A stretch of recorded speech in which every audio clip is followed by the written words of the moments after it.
One of the most damaging myths about ADHD is that if you're intelligent, successful, or academically accomplished, you probably don't have it. Unfortunately, that misconception doesn't exist just on social media. It sometimes finds its way into assessment rooms too. Welcome or welcome back. Hi, I'm Rosie. I'm a disabled UK-based counsellor specialising in supporting disabled, neurodiverse and chronically ill people with managing their mental health. Alongside private counselling, I make these videos to provide psychoeducation and support, particularly for people who might not currently have access to counselling. That doesn't mean that this is a substitute for a counselling session, of course. Today's topic is one that comes up surprisingly often. All day long, I speak to people who tell me, I got good grades, I have a degree, I've always done well academically, and the next thing they say is, so how could I possibly have ADHD? Or perhaps you've had the even more frustrating experience of raising concerns with a healthcare professional and being told something along the lines of, but you did well at school, as this commenter did. Thank you so much for leaving your comment, by the way, and I want to express to you that I really hear your frustration around not feeling heard. For many people, that single sentence can feel like the end of the conversation, but today I'd like to explain why academic achievement does not rule out ADHD at all, why some people are diagnosed much later in life despite appearing successful, whatever that means, and how you can communicate your experiences more effectively if you feel your concerns aren't being truly or fully understood. Let's start with one of the biggest misconceptions about ADHD. Many people imagine ADHD as someone who cannot sit still, struggles in school, constantly forgets homework, and performs poorly academically. For some people, that's absolutely true. ADHD can have a profound effect on education, but ADHD has many presentations, and that's not the only one that's possible. The diagnostic criteria for ADHD doesn't actually make any reference to grades at all. It is a neurodevelopmental disability, and the diagnostic criteria centers around persistent difficulties with attention, impulsivity, and/or hyperactivity that cause impairment across different areas of life. I want you to notice that word, impairment. Impairment doesn't necessarily mean inability. It means that functioning is made significantly harder than it otherwise would be, or is reduced. And those are very different things. Someone with ADHD may achieve excellent grades whilst expending vastly more effort than their peers. They might revise for twice as long because they keep becoming distracted. They might only manage to complete assignments because they're fueled by panic the night before a deadline. They may depend entirely on last-minute adrenaline to get anything done. They may be inattentive in class and are getting by purely through relying on their natural high intelligence. Or perhaps they become so perfectionistic that they spend 10 hours producing work that might have taken one of their cohort 3 hours. It's also worth noting that people with ADHD can often develop a deep pressure to succeed at things precisely because they are struggling. The adults around a child with ADHD may see that their child is lagging behind in some way. Then they put pressure onto the child, and the child develops a deep need to continue academically succeeding in spite of struggles. In fact, being told that they're lazy instead of being provided with support means that eventually that person with ADHD might adapt so well to living without support that they don't even notice the deficits they're experiencing until much later in life. I cannot tell you how many stressed out people doing their PhDs and a recent diagnosis of ADHD I've seen, where they suddenly realize they've been playing with one hand tied behind their back the whole time, and the things they've been quietly working around or through or struggling with aren't issues for other people at all. Here is the inherent problem. From the outside, people simply see the final grade. They don't see the exhaustion or sleepless nights. They aren't seeing the constant preoccupation or internal pressure or anxiety. And they certainly don't see the elaborate systems that the person has built to keep themselves functioning. This is something we call compensating. Many people with ADHD develop incredibly sophisticated strategies to manage their difficulties without ever realizing that they are doing it.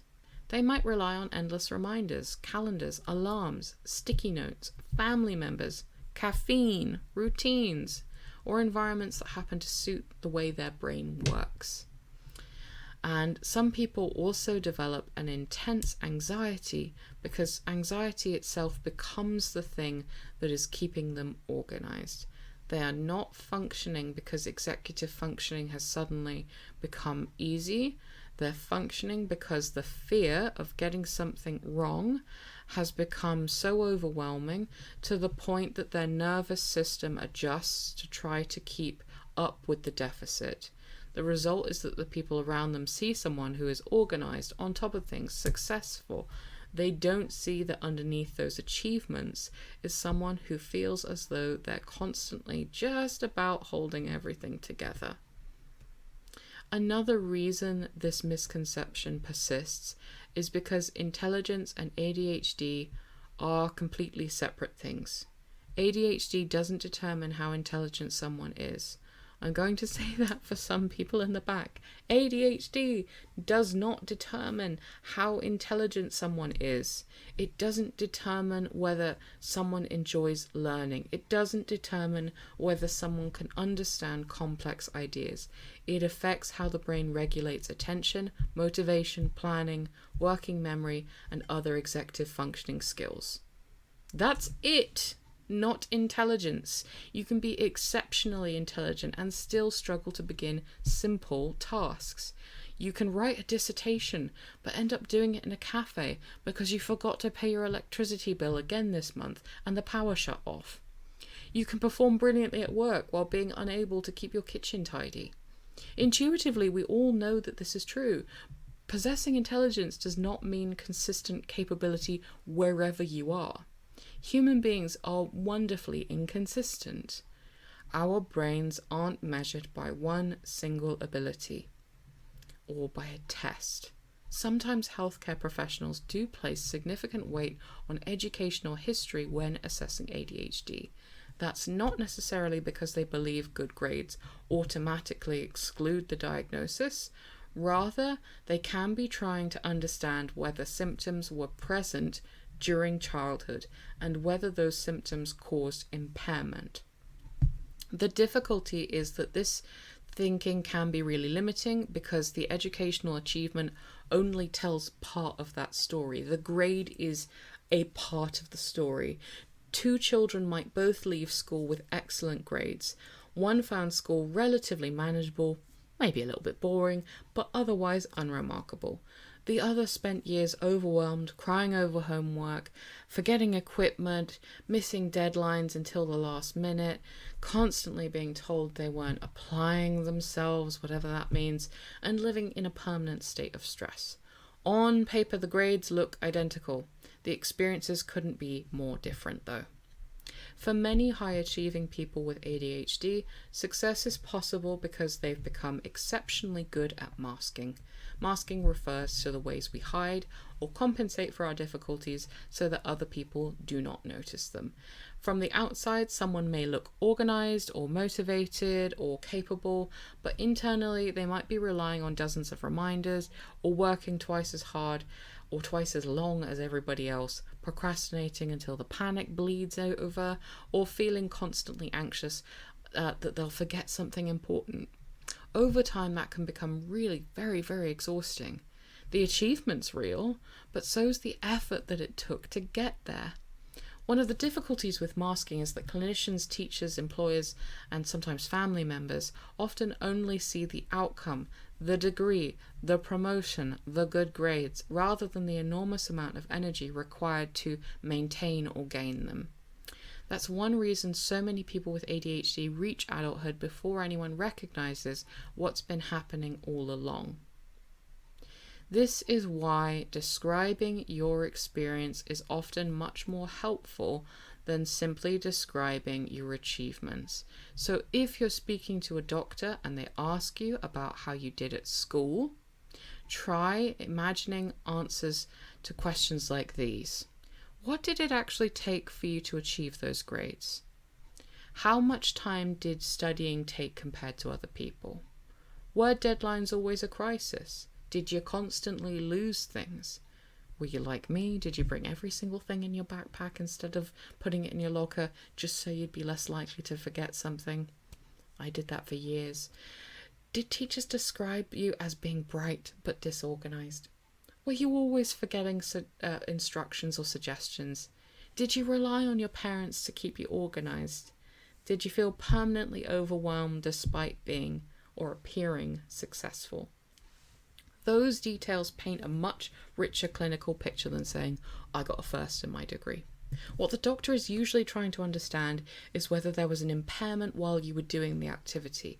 And the issue is that they have asked a question that produces a one-dimensional answer that doesn't necessarily show the struggle that it took you to get there. Another thing that's important to remember is that ADHD assessments aren't intended to identify whether you've been successful. They're intended to understand how your brain functions. Success academically and disability are not opposites. We often assume disability always looks like obvious limitation, but disability is really about barriers, not about success or failure. Some disabled people cannot work. Others become consultants or surgeons or professors or doctors or CEOs. Some autistic people need 24-hour support, or they're non-verbal perhaps.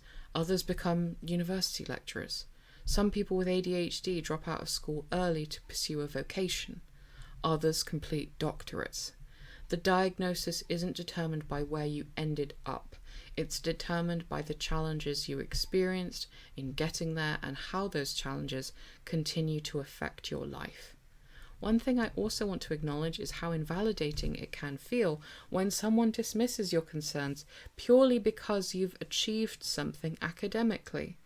The damage caused by this can be very serious because it could deter you from pursuing answers around diagnosis where you might actually be seriously struggling. Many people leave these kinds of conversations with a doctor wondering whether they've simply imagined their difficulties, which is so rough. But achievement doesn't erase struggle. If anything, high-achieving people often become experts at hiding just how difficult everything feels. As a counsellor, I cannot tell you how many times a week I hear somebody express the exact same feeling, that achievements feel hollow, that they feel constant pressure to keep going, and when they reach the bar of achievement, it just kind of moves up another rung, leaving them constantly chasing a feeling of success, all whilst keeping a smile on their face in case they aren't supposed to be struggling. Many people spend years believing everyone is finding life just as exhausting, only to discover that they've been working twice as hard just to maintain the same level of functioning. That's why talking to each other is so important. Finally, I want to leave you with this thought. Being disabled doesn't mean you're incapable. It doesn't mean you're unintelligent. It doesn't mean you lack ambition. Disability and achievement absolutely can and do coexist.